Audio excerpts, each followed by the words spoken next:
Hello, in this jQuery video we are going to look at the element selector. So the element selector allows us to basically select a particular type of element. We don't really have any major elements, so let's just add a div. It could be any element you want. So let's just call this hello world and save that.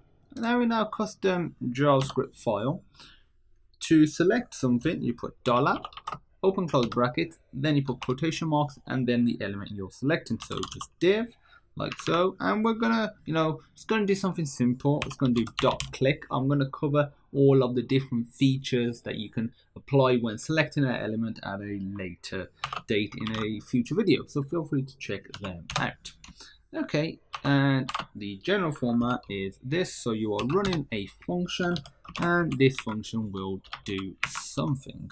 I'm simply going to console log something out saying div is clicked. So if I save that and I reload, click it, it says div is clicked. Let me add a p tag, so a paragraph tag. I'm just going to put the text paragraph inside, and if I reload, if I click it, it doesn't do anything because this is selecting a div. But let me show you something else. If I create another div, and I'm just going to say second div, save it, reload. If I click that, it triggers the div click.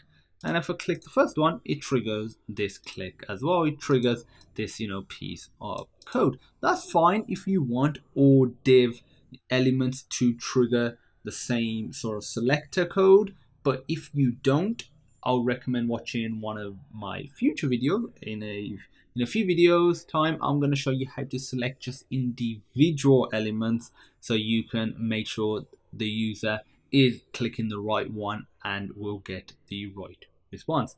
So that's it for the element selector. It allows you to select an element and do something with it. In this case, check if it's being clicked instead of using the JavaScript version, which would be on click equals and then name of the function, something like that.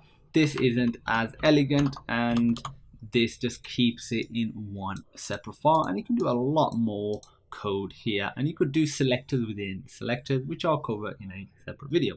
So thanks for watching, and I look forward to seeing you in the next jQuery video.